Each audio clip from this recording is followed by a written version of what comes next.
ದಕ್ಷಿಣ ಭಾರತಕ್ಕೆ ಇದು ಹೆಚ್ಚು ಅನುಕೂಲ ಆಗ್ತಾಯಿತ್ತು ಈಗೇನಾದರೂ ಬಿಲ್ ಪಾಸಾಗಿದ್ದರೆ.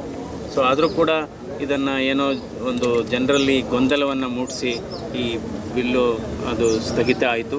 ಮುಂದೊಂದು ದಿನ ಅದು ಹಾಗೇ ಆಗುತ್ತೆ. ಈಗ ಮಹಿಳಾ ಮೀಸಲಾತಿ ಈಗೇನಾಗಿದೆ, 33% ಮಹಿಳಾ ಮೀಸಲಾತಿಯನ್ನು ಲೋಕಸಭೆ ಮತ್ತು ವಿಧಾನಸಭೆಯಲ್ಲಿ ಕೊಡಬೇಕು ಎನ್ನುವ ಮಂಡನೆಯನ್ನು ಮಾಡಿದರು ಮಸೂದೆಯನ್ನು. ಅಂದರೆ ಈ ಮಸೂದೆ 2023ರಲ್ಲೇ ಇದು ಪಾಸಾಗಿತ್ತಿದು.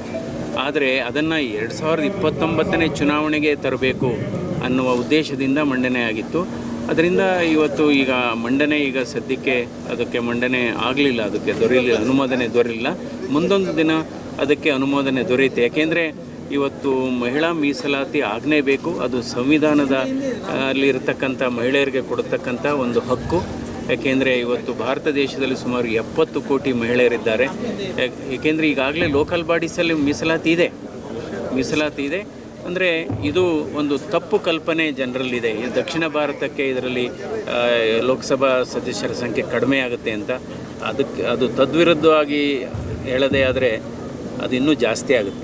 ಯಾಕೆಂದರೆ 2011ನೇ ಸೆನ್ಸಸ್ ಪ್ರಕಾರ ಕರ್ನಾಟಕದಲ್ಲಿ, ಅದರಲ್ಲೂ ದಕ್ಷಿಣ ಕರ್ನಾಟಕದಲ್ಲಿ 28 ಇದ್ದಂಥ ಸೀಟು 42 ಆಗುತ್ತೆ. ದಕ್ಷಿಣ ಭಾರತದಲ್ಲಿ ಒಟ್ಟಾರೆ 129 ಸೀಟ್ ಇದ್ದಂಥದ್ದು 195 ಆಗುತ್ತೆ. ಸೊ ದಕ್ಷಿಣ ಭಾರತಕ್ಕೆ ಇದು ಹೆಚ್ಚು ಅನುಕೂಲ ಆಗ್ತಾಯಿತ್ತು ಈಗೇನಾದರೂ ಬಿಲ್ ಪಾಸಾಗಿದ್ದರೆ. ಸೊ ಆದರೂ ಕೂಡ ಇದನ್ನು ಏನೋ ಒಂದು ಜನರಲ್ಲಿ ಗೊಂದಲವನ್ನು ಮೂಡಿಸಿ ಈ ಬಿಲ್ಲು ಅದು ಸ್ಥಗಿತ ಆಯಿತು. ಮುಂದೊಂದು ದಿನ ಅದು ಹಾಗೇ ಆಗುತ್ತೆ.